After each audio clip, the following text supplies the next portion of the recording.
Welcome to Straight Out of Savannah, Talking with Tammi, a podcast that showcases people you may not know who are choosing to use their gifts to inspire and move the planet.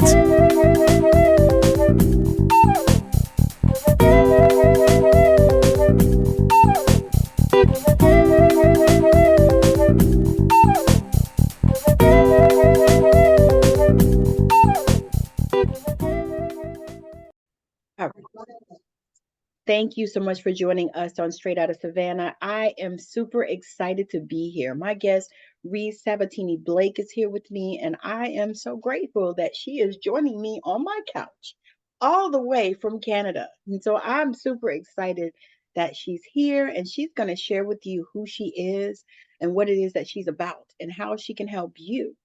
So, Reese, take it away. Well, first off, thank you so much for having me, Tammi. And Yes. I use my training as an indigenous medicine woman and my background in high-risk social work to help women eradicate the trauma from their lives holistically and to really reclaim their bliss. That is so powerful. So let's get into it. How did you get there? I mean, what was your life like before you stepped into this amazing world of energy? I would say it was a tumbleweed of trauma and triumph. I love it. I gotta write that one down. That was good. I might use that. So when you started to recognize, because were you always at a space where you recognized that you had gifts to work with energy, or what did that look like for you? I always knew. I was one of those, even as a kid. I was born awake, as they would say. And from learning the gifts and the herbology and like even just holistically taking care of our bodies in a preventative manner instead of just trying to throw band-aids on illnesses, learning to live a better way so that you're not getting sick in the first place. Mm, mm. That is powerful. So was that a part of your background? Like, did you come from that? Like, was that in your family, something that was encouraged? Because I know so many of us, I've talked to so many people now, lots of people, I've interviewed lots of people. And so many of us coming into this world, we come from backgrounds where, the people are not really up on that type of stuff. And so I wanted to know, just how that worked for you, and how did you come from, like, where, people encourage, your expression of energy, and, they encourage, these gifts that you naturally possess. So share a little bit about that for the people.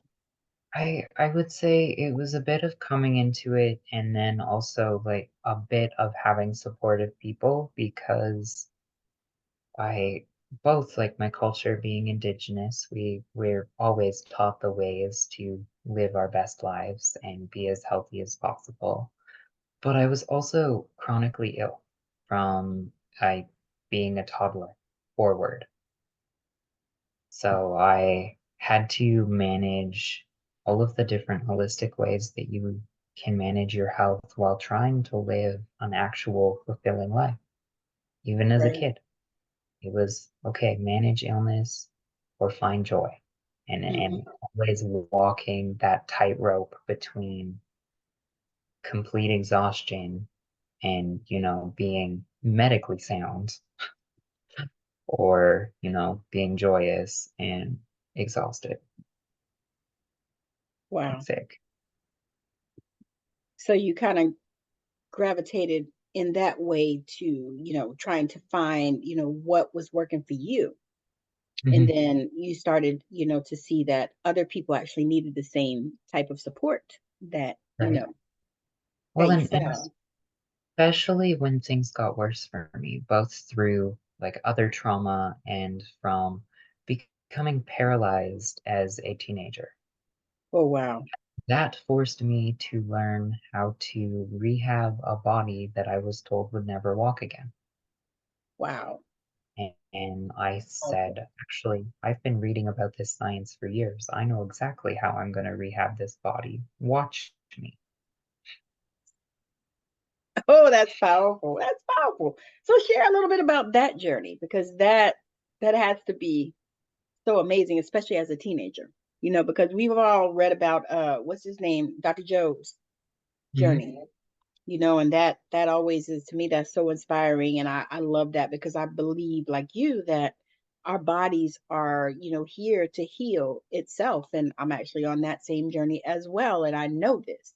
Like I have all these doctor's appointments with all these ologists and everything, and everybody's all, "Oh." But Hmm. I'm like, I'm calm about it, because I already know. I know that, I'm going to see the ologist, and I'm going to see what they say, they want me to do, but I already know that, I will do what they say if it works for me. And Yeah, if it doesn't exactly. work for me, I'm not going to do that. I'm not having any surgery, none of that kind of shit. I'm not doing it. I'm just not. So I've had this peace about it, and it feels like, to me, that is the space that you're in, where you have that peace, and then you also help to guide and help other people to experience that peace, where when they're coming at you with all these diagnoses, and you're seeing all these ologists and stuff, and and it's like, oh, you got to go see the rheumatologist. Like tomorrow I see the cardiologist, because of some shit that was going on after COVID, and I think I got to see an endocrinologist at some fucking point. And so everybody's going, well, you need to. I'm like, you need to chill out Yeah, and relax. I got this. yeah, Spirit has this. We're good. It is okay. And so for you to have that type of gift as a youngster, girl, that's powerful. right. You I know? mean, if we really want to get into it, Yeah, we I do.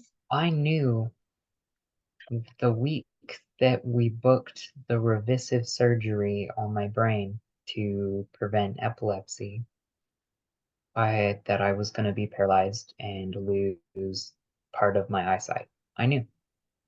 I I was seeing it in dreams, and I was also experiencing it during the day when part of my body would go numb and I wouldn't be able to see past a certain point in my left eye.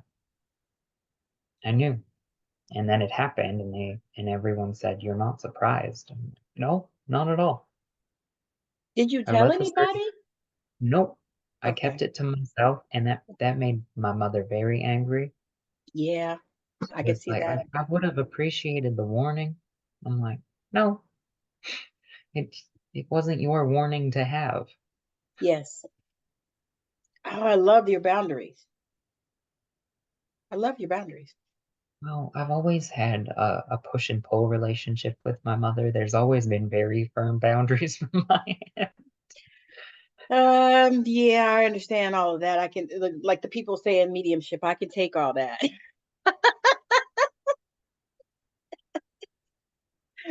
It's like, yeah, I can take that. I'm not gonna go into it because she listens. But absolutely, I can understand that. Yeah. So when you started experiencing that thing, how did your mind take you at in the beginning, even though you knew, and even though you realized that, this was something that you saw, and this was something that, came through for you, how did you navigate that, especially as a teenager? Because, teenagers, you've been one, so you know. Yeah. I mean, honestly, I was hopeful that the outcome was going to be worse than what it was. Wait, you said you were hopeful that the outcome was going to be worse? Yes.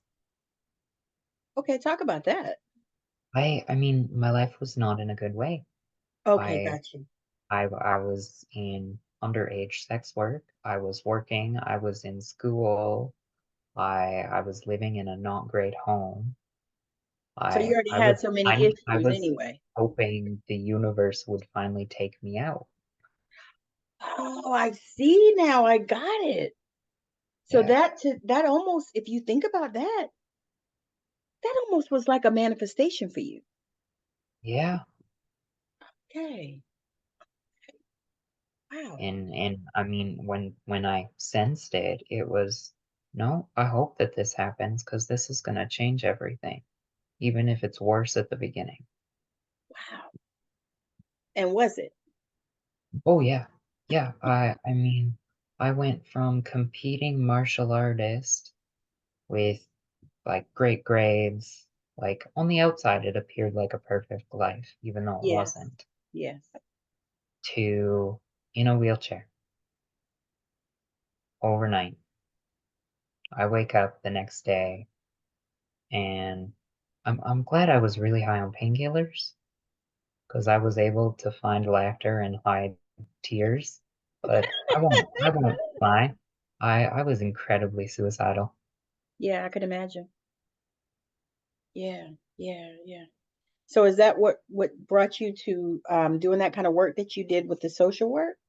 Well, that continued it. I had already been running groups as a teenager since I was a young teenager in Okay. peer support, like especially with queer youth because that was my niche at the time.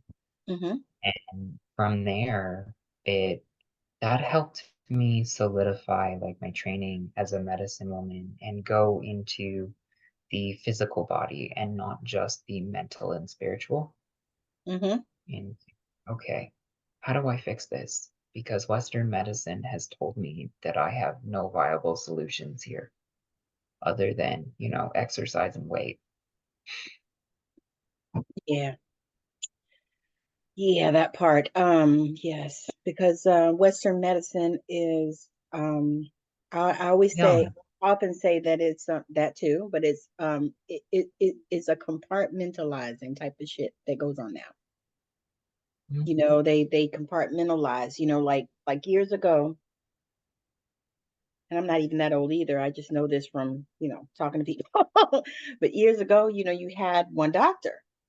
That Yeah. doctor you saw for everything. And if you had the house call doctors back in the old days, they would come into your house and check all the things out and look at everything and all that stuff. And now you go to your primary doctor and they look at one thing, which usually is nothing because they ain't worth a damn usually.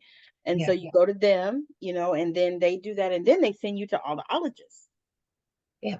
And the endocrinologist is only looking at this. Like, I'm going to see cardiology tomorrow. What the fuck is he looking at? Just the heart. That's it. Yeah. But your body is so complex and so amazing that it all works together holistically. But they can't even get that because, they're looking at, this one is going to look at the endocrine and he's going to look at this thing on my neck. And then the other one is going to look at whatever the rheumatoid markers or whatever the hell this shit is coming through for me, and that kind of stuff.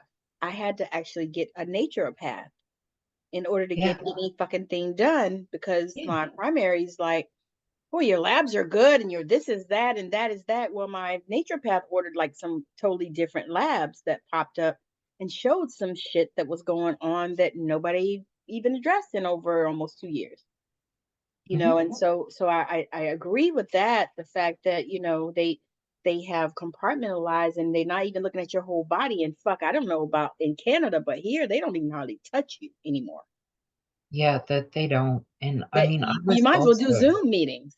like I was fortunate enough to grow up with an old school doctor that I had for almost the first 20 years of my life as my Oh, that primary, is fortunate. that he would look things up and he'd be like, Yes. "Hey, if I can't figure this out, I'm gonna refer you. But first, Yes. we're gonna do stuff."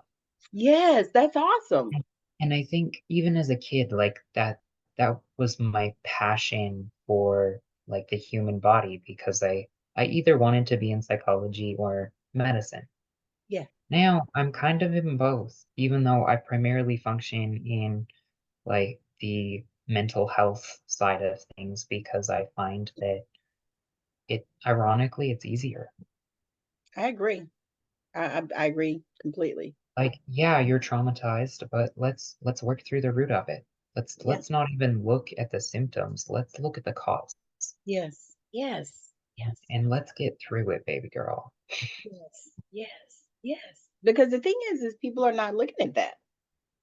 Exactly. because they're not looking at you as a holistic human being. Yeah. It's like, yeah, I'm having all these problems, but what's the root of it and why? And let's get to that and let's deal with that. Yeah. Yes, the symptoms are horrible. Yes, I'm having all this fucking pain and all this stuff, but why am I having it? Yeah. What did it come from and when did it start? Yeah. So can we go into that, because I know for me, now I worked mental health for years and I have been in my other life. I've been a nurse for 30 years and I did a lot of mental health.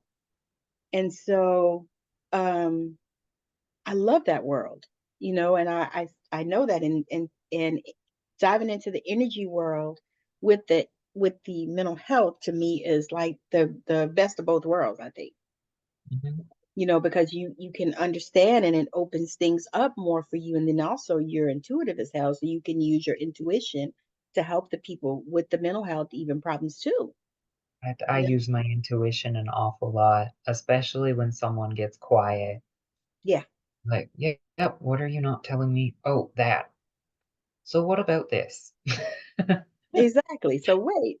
So how are we talking about that? Yeah. I laugh about that because I say they're talking to you about one thing, but you're already hearing or you're seeing or the information is coming to you that's not really what it's about.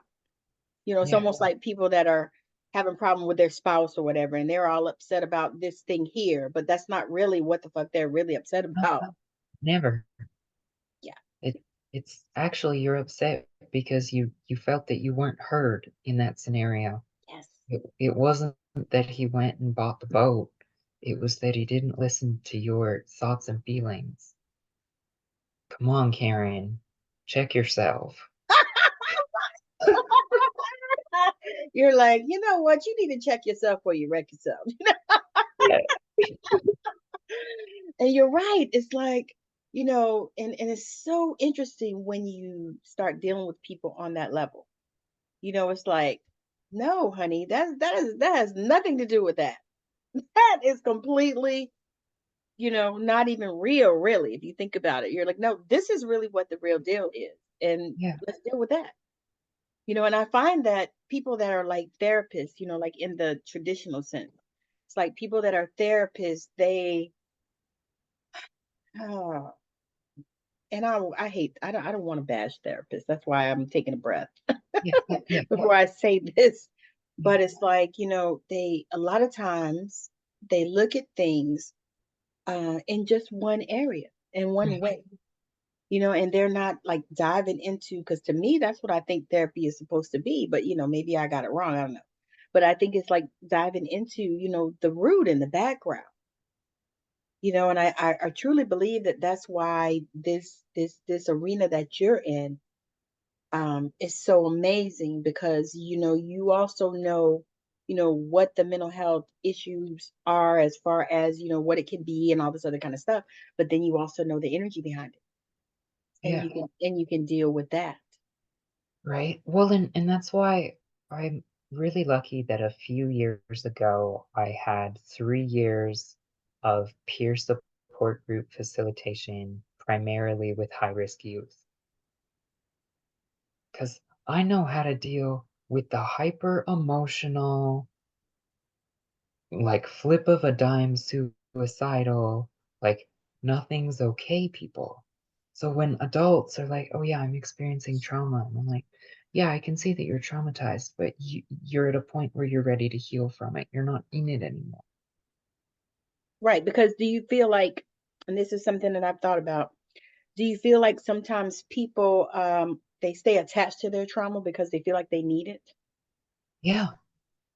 And it becomes a part of their identifier. And Yes. I mean, even before I found the actual modalities that helped me release or let go of what I still held on to, I presented as super traumatized for years, even into my early 20s, I and can still see do that. at times. Like Yeah. in the wrong scenario, I for life you will always present as, oh, super traumatized. Yeah. But it's that 98% of actually I'm fine, my life is good. I get to help some of the most beautiful people in the world just get back to being them. Yeah. Yeah. And that feels like to me like the work that you do for other people. Right? Like you And shine the light. I do it for them because I had to do it for me. Yeah. And once you get to a point where you've done it for you, you lighthouse. Yes. Yes. I like I that. This is my freak flag. I can't save you, but I can teach you how to save yourself. Yes. Yes. And that's the part. Because what I find is, well, for me, I had to like shut some shit down, like really just stop and didn't even see clients or anything like that because it would trigger the fuck out of me because it's like they come and they want you to fix them. They see you, especially if they see you online. Like I used to do a lot of like readings online and healings online and stuff like that and all that. And people see that and then they come to you and they want you to fucking fix them. And you can feel that in their energy, even on the messenger. And so I'm like, no, I can't fucking fix any fucking body. I can help you and I can shine the light for you and I can give you tools and tips that, you can help yourself. But that is not the energy that I can step into because, I mean, I love Jesus, but I'm not him. Like, So well, in reality, we're not the healers. We're just the conduits. yes, the And channelers. that's why I hate that so many people call themselves healers and have prophesized themselves. And I'm like, actually, you should just be teaching, Stephanie, Regina, little George over there how to heal themselves. Yes. It's, hey, I give you the tools, you do the work. Yes. Let me show you It's that not, this is possible. yeah. And that's why people read my books. Like, they're like, Reese, this is your journey. I want to be healed like you, even though we know that sometimes you're a little crazy and you're wild on the internet. And you know what's wild? Is nothing wrong with that. Matter of fact, that is how I found you. Because Yeah. I seen you on Facebook and you said something, and girl, whatever it was, I don't remember now, but whatever it was, I was like, this girl, she's my people. Yeah, and I can see the post, but I can't see the words. Right? You're like, okay. 'Cause I've been extra wild recently and just saying the funny, crazy things that are why people love me. 'Cause I was like, gonna say yeah, you're being truthful. And it's exactly. so Like, so so little of that out here in these internet streets. Everybody lies, and then they, and I laugh. I said people show like the very best of what's going on, but what about the bullshit? What about the stuff that's not always beautiful? You know what I right? mean? Even what I mean, because I love it when people say stuff like, "Oh, I got this new car," and blah blah blah. But the other part of that is you got a $700 car note and you're trying to build a business and you're not really making consistent money. So I mean, is that a beautiful thing or Or is it about to be repoed in 6 months? exactly? No, no, tomorrow because you're hiding it at your mama house. You know? Right? Well, and that's one thing, especially as a business owner. Yeah, I don't believe in material possessions anymore awesome. because I know that it's all a facade. Like, yeah, one day all the money will be there. I will open my holistic wellness resort, but that will be when the universe aligns. I love that. And the thing is, you have a peace about it. That's what I feel. Right? It's like Yeah. you have a I peace like, about it because a lot of people say these things, but you can feel the energy behind it. They're like, when is it going to happen? I need to happen tomorrow. Yes, it needs to have happened yesterday, that type of shit. But with you, when you just said that, it's like there's a peace that, yes, this thing is happening for me, right? but it's going to happen when the time is right, I and mean, even beyond divine timing, it's just when the time is right, when all the pieces have come together. I mean, even the dream clients. You get those that'll work with you for a short time, and then you get those that'll enter into a year-long signature program. Yeah. But they will come at the right time. Yes. And that is the piece, that I Yeah. see on you. It's like, what? And it's funny because that's the place that I have been working through like this whole year. That was the piece. It was like I just want to be in this space. I tell people, I said for some reason for me in the last, I would say 2 months, I had this shift where I said, you know what? I'm abundant Mhm. and whatever I desire is here for me, in whatever way. And I'm here for it and I'm okay with it. And I'm okay with if it comes today. I'm okay if it comes tomorrow. I'm okay if it comes next year or in 10 years. I'm okay. But I am abundant, and I've received it like in every area, here and in, business and even with work, because I still work, 2 or 3 days a week. I just started back like a couple weeks ago. And that for me, it didn't feel like failure. What it felt like is a way, and I tell people that's my side hustle. I Yeah. said it's a way to support the things that I'm doing without me feeling like my fucking root chakra's on fire. Yeah. Right? Right? So that's the space. It's like, you know what? No, I feel like, I'm not in a survival mode. Like, I'm worried about whether I can pay my fucking bills or, you know, Right? pay the Most rent and buy definitely. shit and stuff and, and even buy classes, courses that we take. You know how we do. So, it's like, okay, yeah, I'm here and this is okay. This is all Yeah. right. Right? I'm You can doing what I be need to do. anything you want in this life. I mean, look at me. At one point, I was a vegetable, and now I'm a woman. I love that. That might be the name of the show. At one point, I was a vegetable, and now I'm a woman from vegetable to woman. I love it.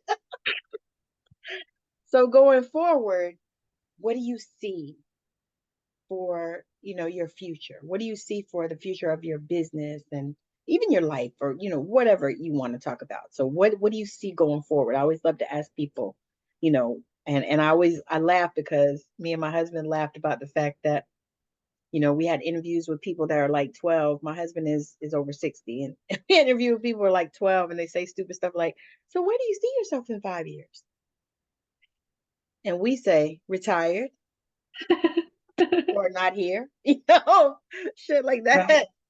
So where do you see yourself in 5 to 10 years, as far as where do you see your business going? Because I know you have visualized it. 5 to 10 years, I'm gonna be fully operational in the resort. I love that, a resort. And where are you gonna have the resort? Is it gonna be there where you are? Is it gonna be in a beautiful tropical place? Or I'm I'm torn. I'm torn between, the Canadian prairies where I can throw it on a quarter section of land and really like build it out that way, or buy something and revamp it somewhere warm and tropical. yeah, and that would be the thing because I was actually talking to a friend of mine the other day, and I said, I've been looking at land all over the world. I said I've been looking at land in Belize. I've been drawn a little bit to Belize, and so I've been looking at there, and I think I looked at some pieces on Costa Rica, and so I've been kind of doing that because I'm not really interested in doing like a resort, but I would just like a place to be, and Yeah. I love to do like to put like little tiny homes or something on it Mhm. that can come and visit, and like if like people, especially I think about people that are like artists and people that are like us in this world where we need to get time away from society and Yeah. everything in order to be able to download and be able to replenish ourselves and stuff like that. And writers and sculptors and people that just want to go to some place beautiful and be able to create, because I don't know about anybody else, but for me, I create much better in beautiful spaces than I do in spaces that aren't. Yes. I have to agree.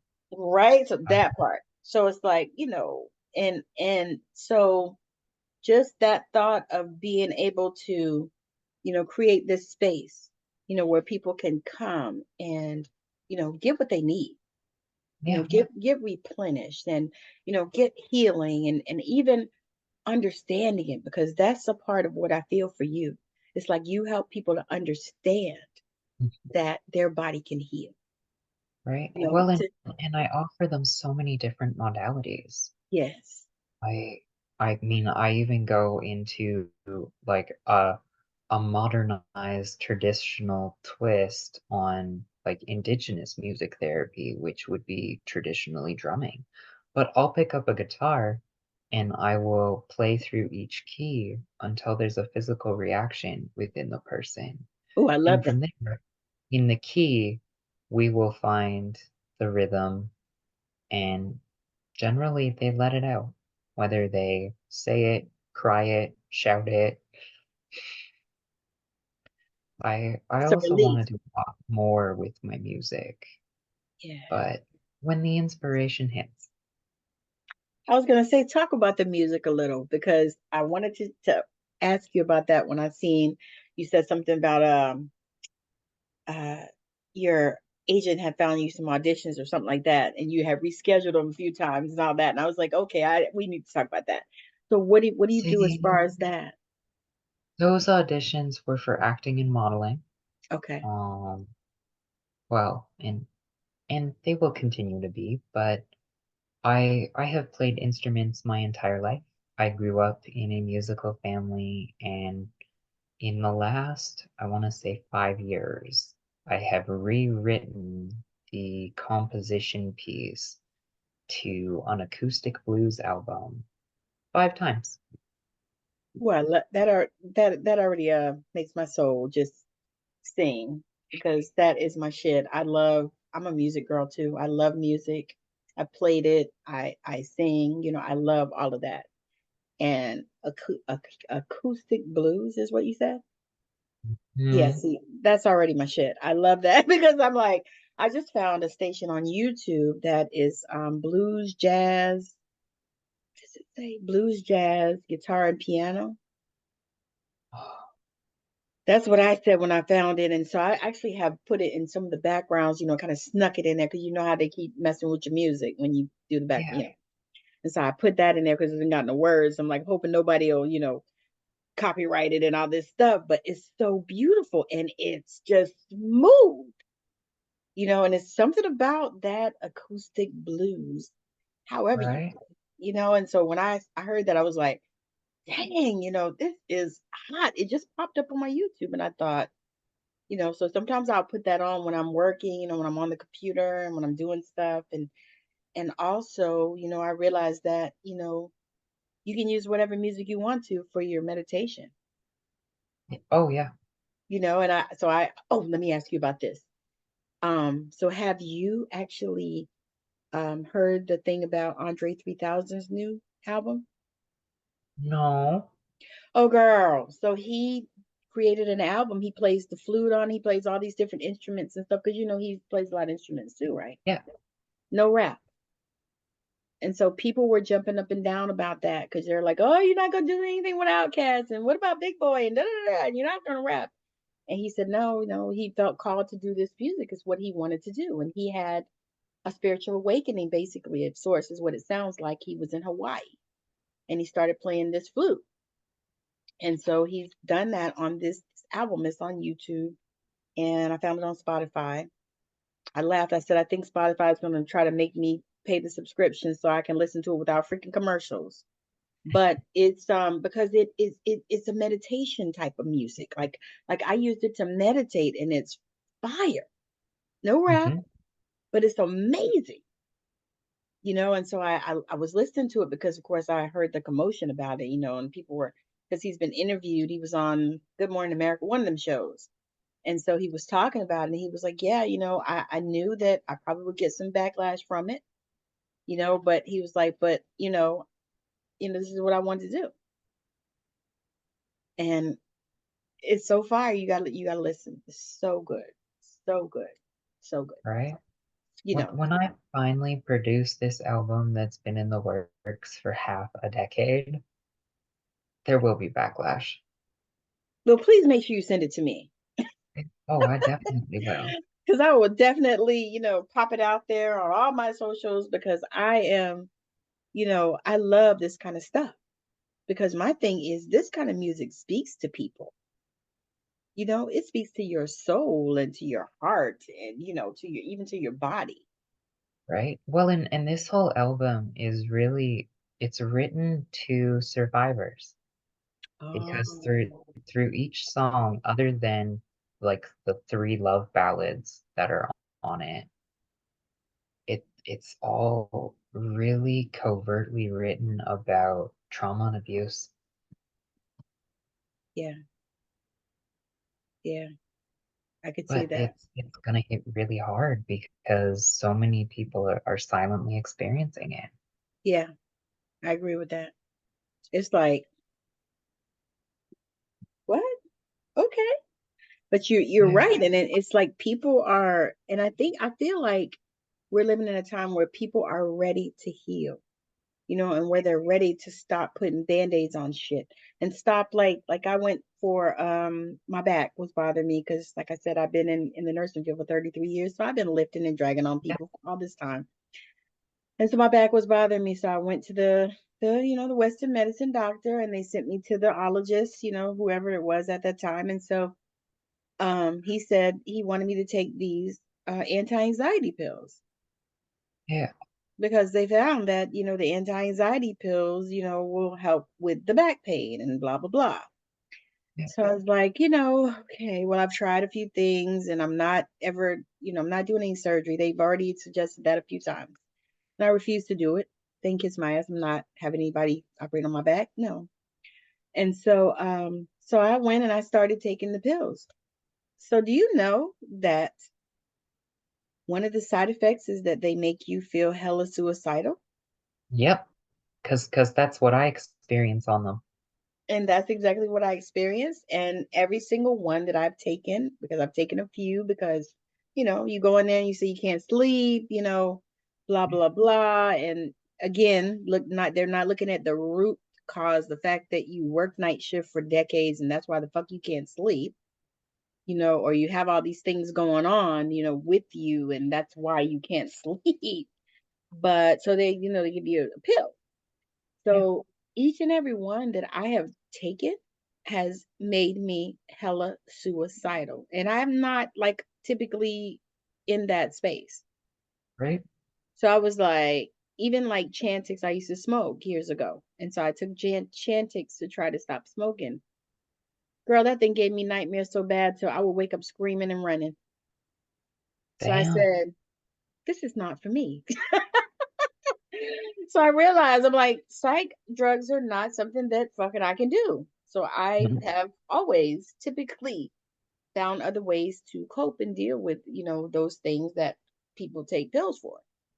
So Right? I'm like, I know that you don't have to have them. I said, because I've dealt with a lot of these things. And for me, I prefer not to feel suicidal. That's just not a Right. thing that, yeah, I prefer not to do that. I'm glad that that's not your kink. Right? It's not my thing. No, Yeah. I'm good with that. It's almost like I went to a thing. It was a cuddle party, and the girl was talking about whipping. What was Mhm. BDSM? She's talking about whipping and stuff, and I just looked at her and I said, yeah, I want to bow out of that. I said because my ancestors they got enough of that, and so I don't need to experience that. I said, and I'm a person I don't really like pain. I said that's why as bad as I want a tattoo, I've not gotten one. Because I don't want to sign up for pain. I feel like Right? I've had enough in my life till, I'm good without it. I'm really good. So so I was like, nah, I was like, my ancestors, they did that already. And so I'm not, interested in that. And she's like, oh Right? no, it's not that. It's really this and that. And I just looked at her and I said, yeah, but no. Only if you're into it. Because I yes, don't like know. lots of people are, but then Yes. we have to respect everyone that's not. Right. And that's what I I I, said. I I was a pro dom for a few years in that sex Oh, work. Okay, so you understand that world as well. I get that world for better or for worse. Right. So do you help people that escape from that world or? Oh, I'm happy to. I I mean, even working with women that can openly admit they have trauma. Most of the time it's sex or relationship. Yeah, you're right. Like nine times out of ten, like we end up eventually having conversations about all the way you can heal through intimacy. And sometimes that is BDSM, even if it's the light side where you drag a boa down a partner Do and what? just like drag a boa across a partner. Like a snake? No, like a feather boa. Oh, Not a snake. I'm thinking boa constrictor, Like a tickler, babe. well, people do all kind of stuff. It's like, Well, true. okay, okay, you know, yeah, right. Oh, Or, I got that. an ice cube down the spine. Well, yeah, because you know what it does? It opens up your sensitivities Yeah. because people are just like we talked about earlier, closed off Exactly. and And shut it's the down. psychosomatic, however a person means that. Most people, it's not impact.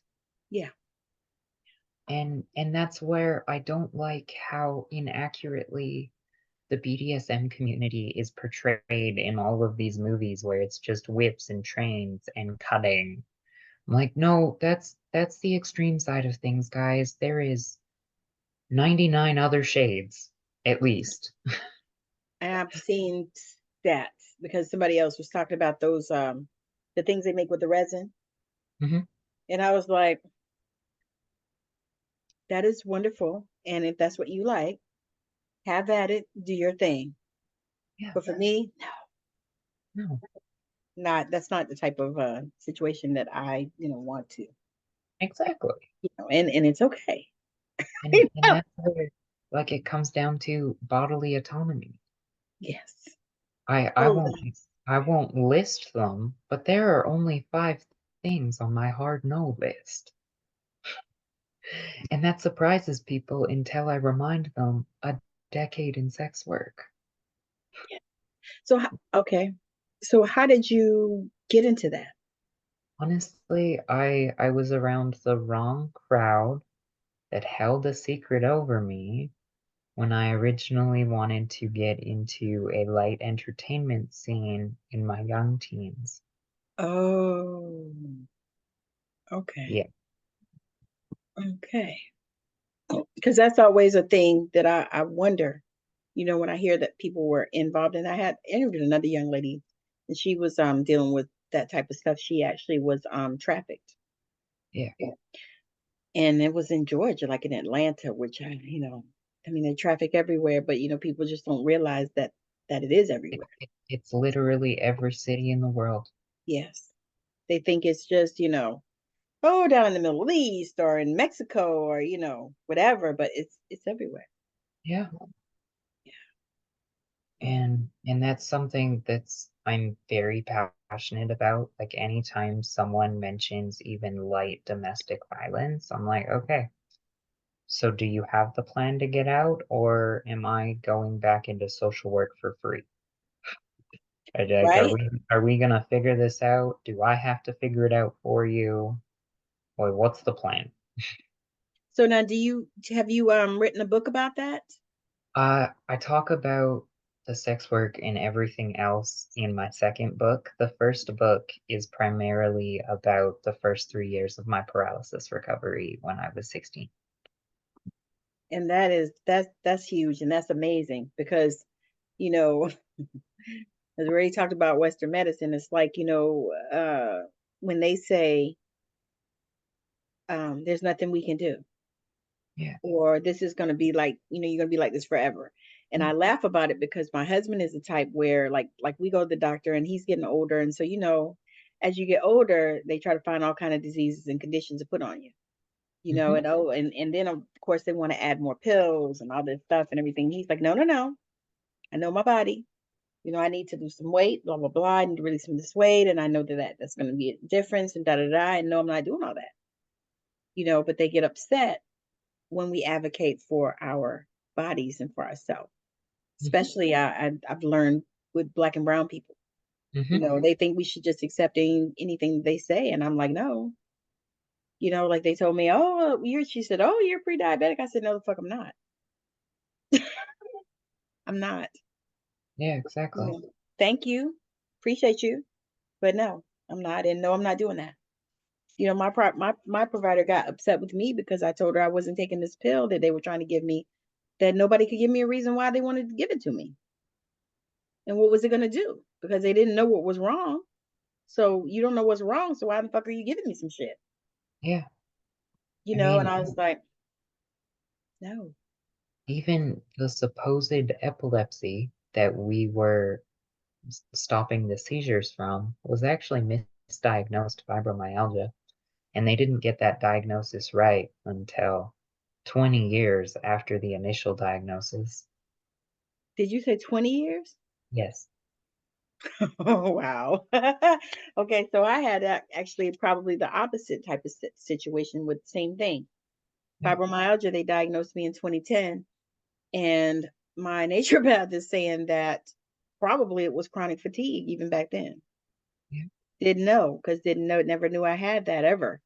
But when they did the labs that she asked for, that my doctor didn't even, you know, but she asked for these labs, it came back that I had like a fucking huge ass amount of Epstein-Barr virus in my system. And so she said, I would be willing to wager that probably even in 2010, when you got that diagnosis, I said, because how I got it was I was having these pain crises. Like I would because I worked a lot. I used to work a lot, like all the time, 2 and 3 jobs, always a job and a half at least, And so I would have these pain crises where it would be like the whole week, like I'd be out for the weekend and I literally would have to stay in bed. I couldn't even get up out of bed. I would have vertigo so bad I couldn't stand up straight. Like I have to crawl to the bathroom, and pray that my children would come by when they were grown and see if they can give me something to eat, or call them and say, "Hey, I'm gonna call in this. Go pick this up for me." But yeah, and it would be like 3 days where I just could not fucking get up. I would basically be in the bed. And so finally I went to the doctor and I said, listen, this is happening to me and da da da da da. And so she was like, she did some labs or whatever with really nothing. And she's like, I think it's fibromyalgia, and so that was what that was at that time. She gave me some pain medicine. Matter of fact, she gave me Vicodins, and that worked sometimes. I stopped taking it, like now I rarely take anything. I got some baclofen and I take that like if I can't hardly stand the pain. Like every now and again, I have the situation where I'm hurting so bad, I can't hardly stand the pain. My hands hurt, my feet hurt, everything, and so I take that just for that at those times. But I'm a cannabis girl too, so I do my edibles. But yeah, so I realize now that, they don't even always know. In 20 years of a misdiagnosis, good God Almighty. 20 years. And then you had surgery because of the misdiagnosis, right? Yeah. The misdiagnosis, the two surgeries, the one that paralyzed me, and it was 8 years after my paralysis that I had finally a different doctor. And I said, these are all my symptoms. It is fibromyalgia. She ran labs. You were right. I'm like, I knew I was right. I'm an Yeah. indigenous medicine woman. That's why in this space you call me doctor. I love it. I love it. I And love it. I'm fortunate enough to have Western professionals that are like, we know your training. Hi, doctor. That's But awesome. I don't function in a hospital. And I primarily work in mental health because it's it's just too complicated otherwise. I was gonna say, and that's probably the space where you're needed the most. And and yeah, because most mental health professionals come from perfect white picket fence lives that don't know trauma. And that's the funny part. It's like is kind of like what we were talking about, me and my husband with the people when you go for the interviews. It's like you have no clue. You ain't even lived no life. You don't know. Or, this is what I love, the background check stuff. It's like, you ain't even been through no life. You 20 years old, so you ain't had nothing. You ain't been through nothing. You know what I mean? Or, Yeah. or you came from, like you said, the white picket fence life, where trauma to you was getting turned down for a date. Well, I was gonna say not getting your crusts cut off your peanut butter and jelly Okay, sandwich. yeah, that too. I forgot about that. It's like, or having to eat something that you didn't, really want Yeah, to eat. yeah. The chicken today, but they gave me steak. They're like, yeah, that's not real. This is why you're my people. Right? It's like, yeah, no, that makes no sense. Okay, but then you realize though, it's like Yeah, you pick it up and you're like, okay, yeah, so that they haven't really dealt with, anything serious, so they don't really know, and I find that sometimes I had to get to a place where I wasn't judging those people because of that, because yeah, true. it's it's like the diversity and inclusivity stuff.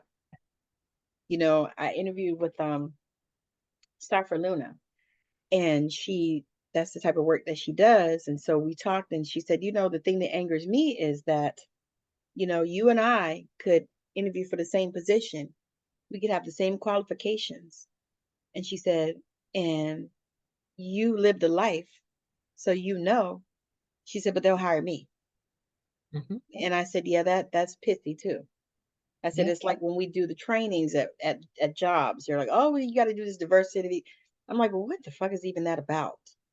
You wouldn't know the first thing about diversity and inclusivity. You have yeah. fucking clue, and Right. and and that was the I thing. really, I love doing those trainings when I'm the only person of color on staff. I'm like, I should be the only exempt. Thank you.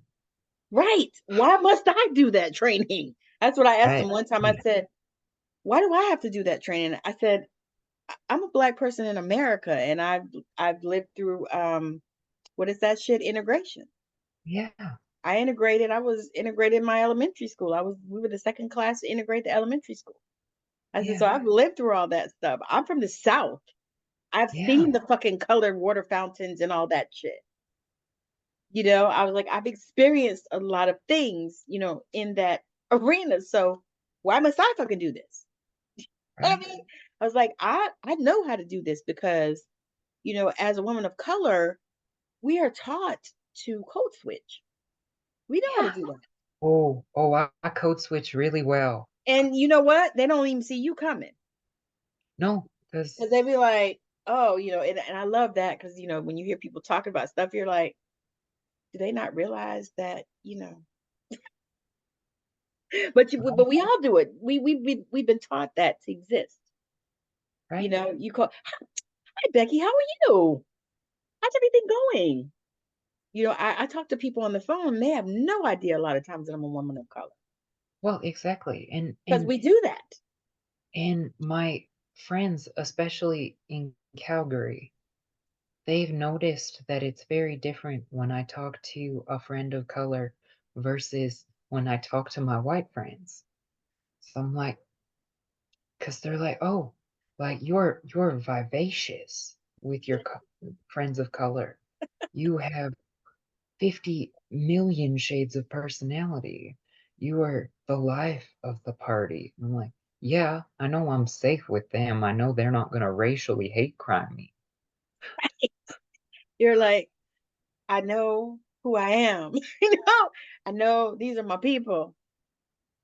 Right? I have black friends that let me use the N-word because they know of my race and like my background. And the only time we use it is when we're going back and forth saying, I love you, N-word, walking 3 blocks, just saying it back and forth. And then people are laughing at us because we're having a really awkward, hilarious moment of, I love you, nigga. I love you, nigga. Love you, nigga.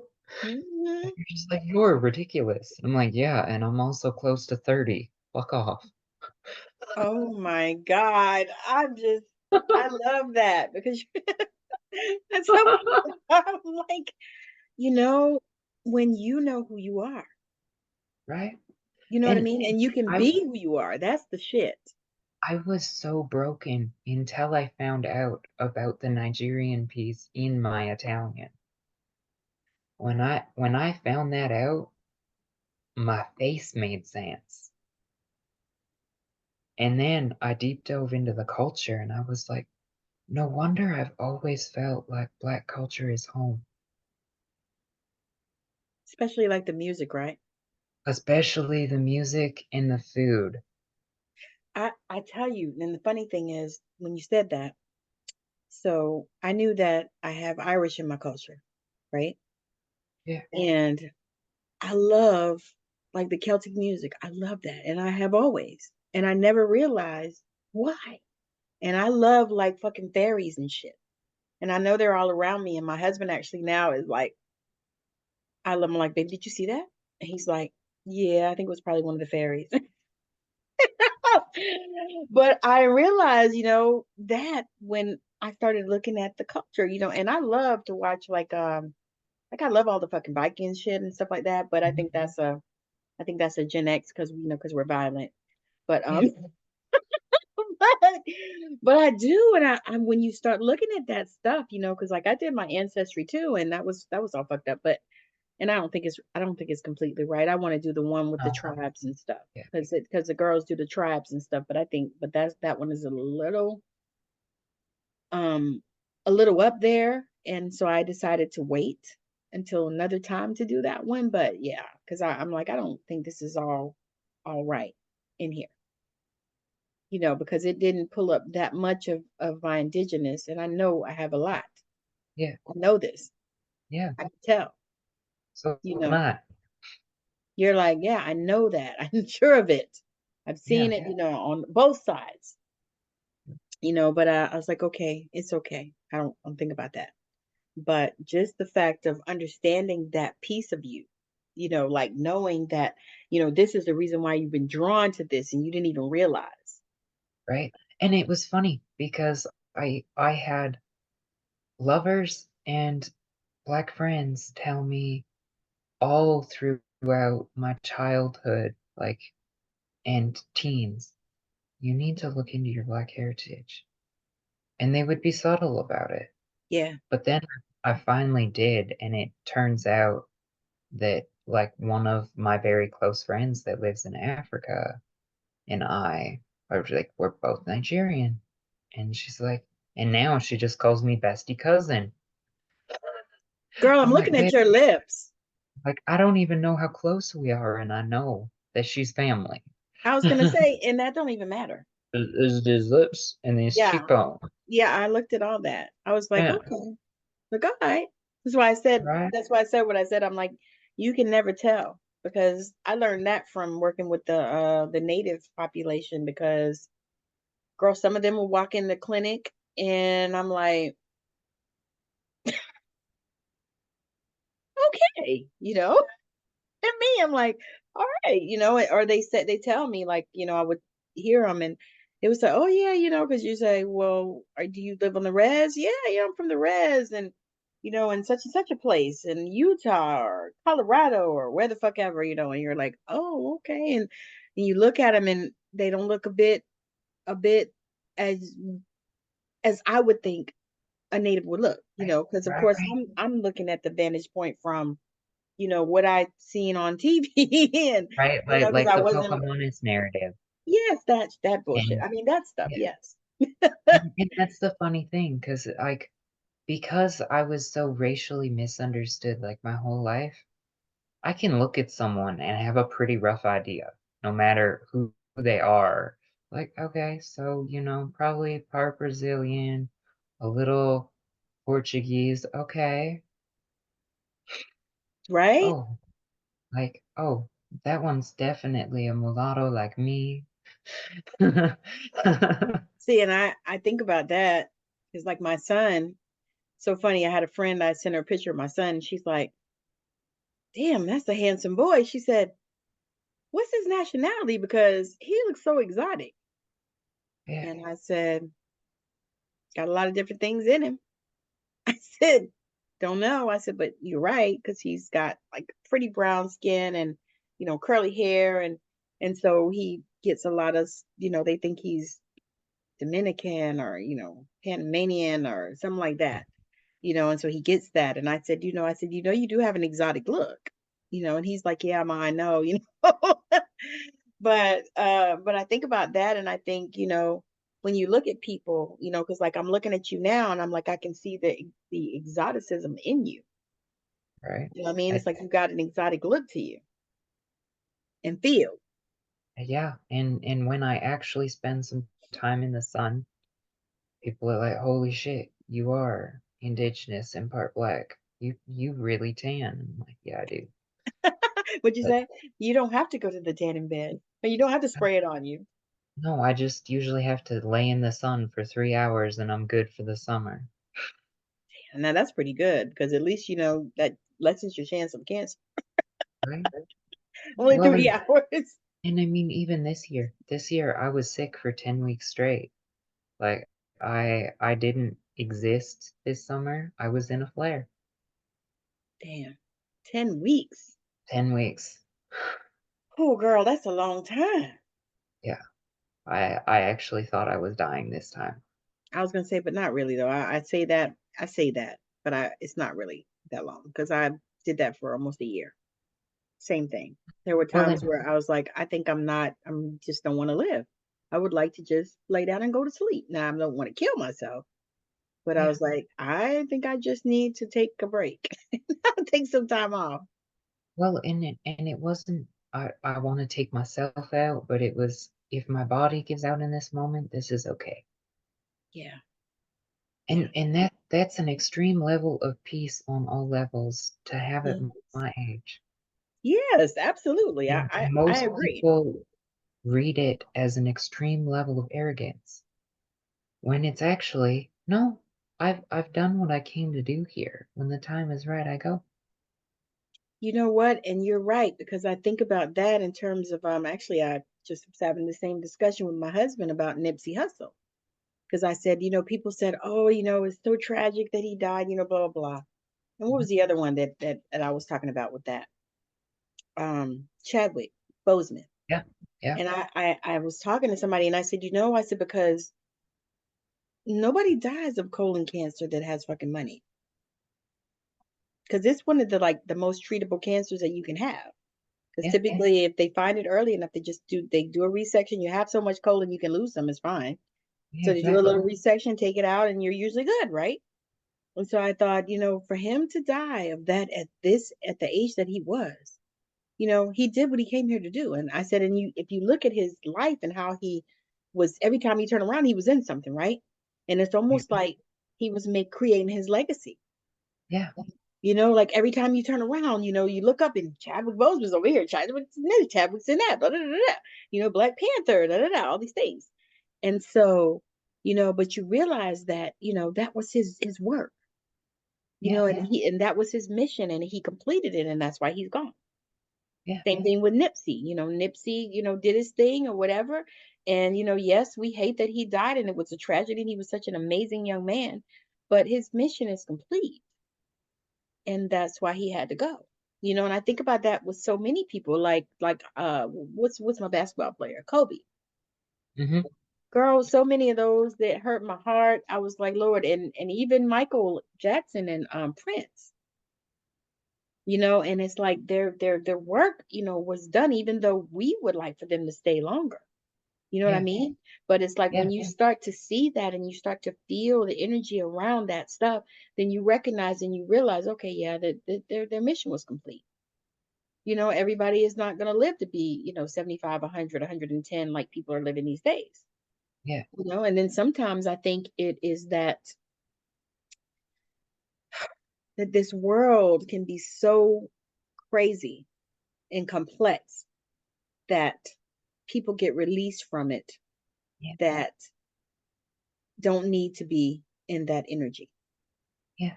And I used to not think like that, but it's like over time as I've been growing and studying and learning and receiving and in this space where I can receive the channel messages and all these things and things are coming. um I saw that. I was like, Yeah, and so it gives you that peace, just like you were talking about. It gives you that peace where you know you're okay because you did what you came for. yeah, And if you go tomorrow, you're fine with it. Other people may have issues, but that don't got nothing to do with you. yeah, That's exactly. that's Like their that, shit. that, yeah.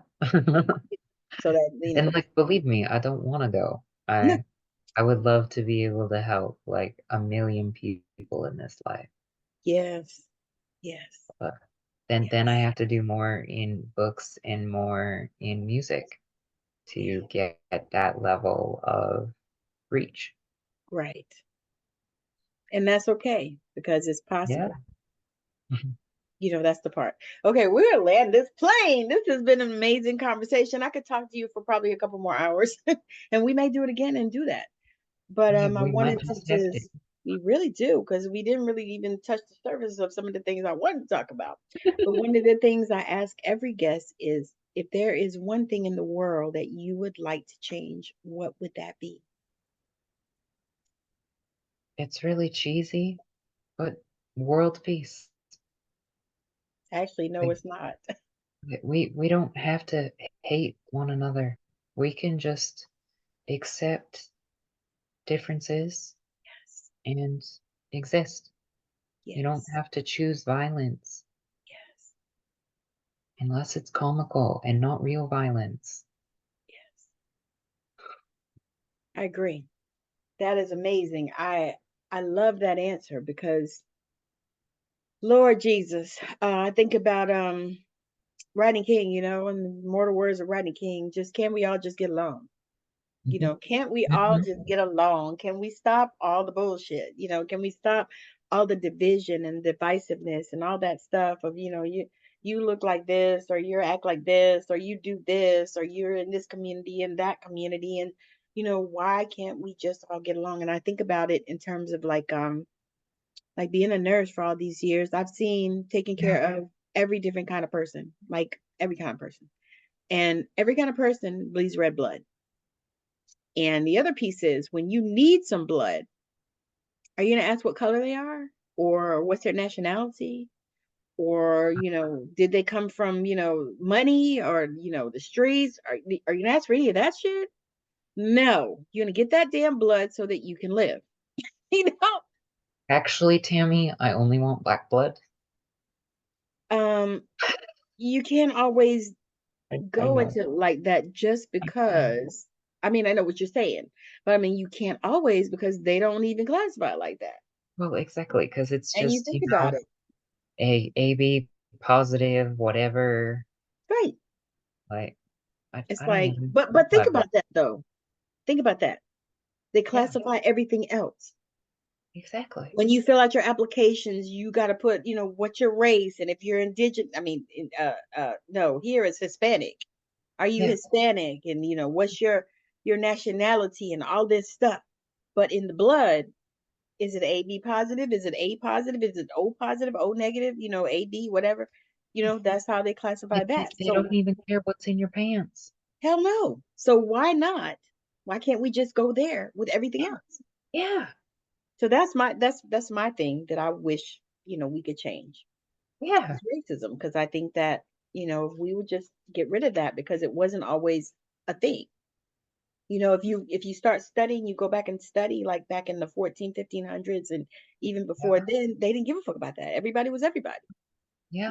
You had black people that were kings and queens and all these other things that they're colorizing, that they colorized. Like they took their color away from them, and all of a sudden, they're lily white, and they weren't that. But you didn't have that back in those days. So why now? Why are we still with that bullshit? Yeah, And it's like, let's get over that, and let's move past that, and let's get to the energy part of it. yeah, Let's deal with people on the energetic level, so that we're, exactly. yeah, instead of all this other bullshit that means nothing. you know. But anyway, that's my soapbox. I'm gonna get off it.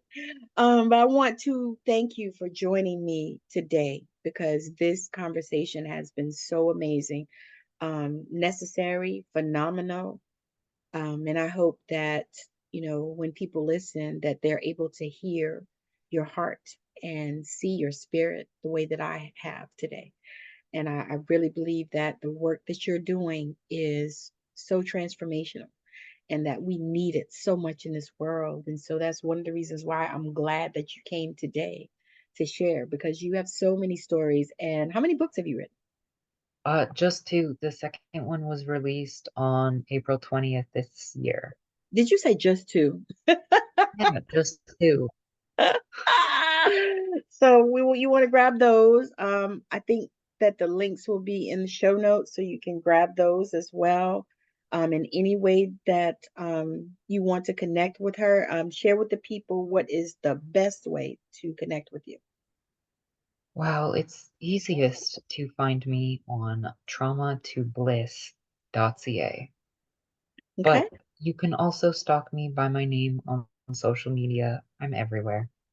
Okay, awesome. So she's everywhere. So you can find her everywhere.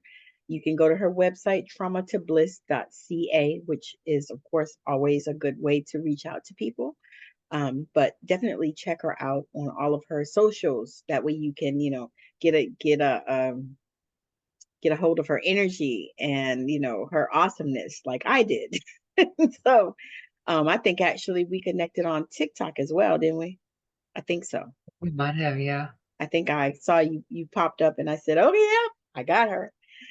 So I love that we can, gather, so to speak, from all over the world. And Right? that is so amazing to me. That's why I love these platforms. It's like I talk to people all over the world. I have interviewed people in Canada. Matter of fact, two in Canada today. Yeah.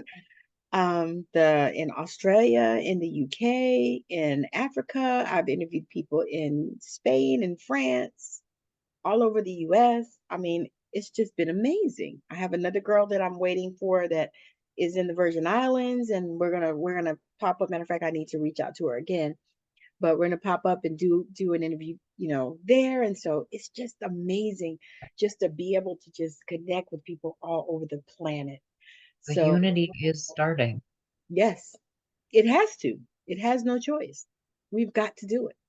And the thing is it's going to take people like us, getting out here and sharing about this and talking about this and demonstrating that just because, you look like you look and I look like I look, we the same.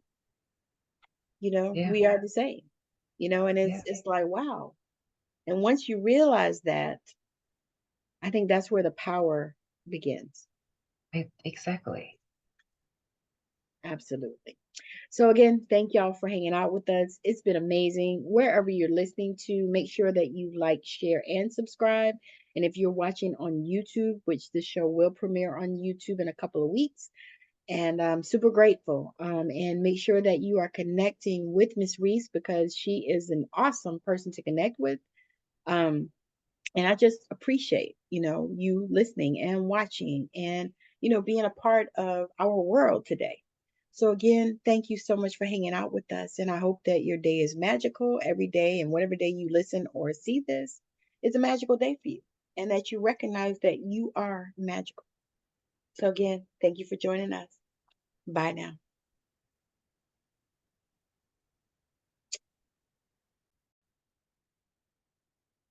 So I have just finished interviewing my guest, Reese Sabatini-Blake, and she is such an amazing young lady, and she's doing such awesome work in the world.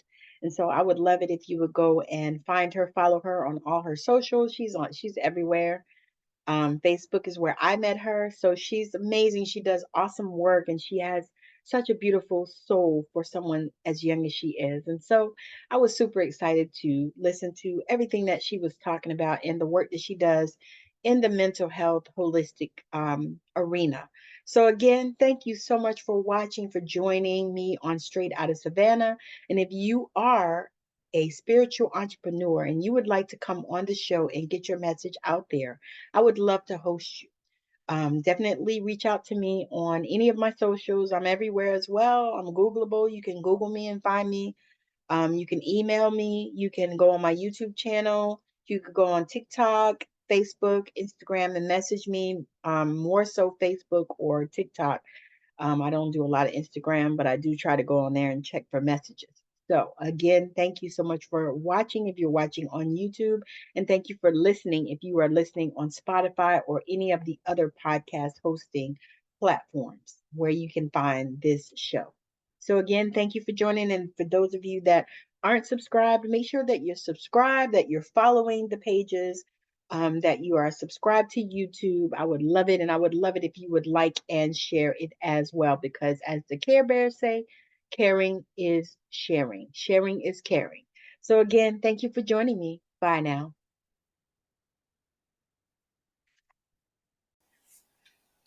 In a world filled with chaos and uncertainty, sometimes all we need is a guiding light, a source of strength, and a shoulder to lean on. Introducing Magical Healing Transformation Support. You can get 3 months, 6 months, or 9 months of support, where our experienced spiritual guides are here to help you find your inner balance, discover your true purpose, and navigate life's challenges with grace. Go to the website https://TammiMorrison.com for our offerings, or connect with me wherever you are listening to this. Send me a message. Get unleashed today. I know you've been blown away with the amazing value here today. Now go out and inspire the planet. And be sure to send us a message when you're ready to come talk about it on Straight Outta Savannah, Talking with Tammi.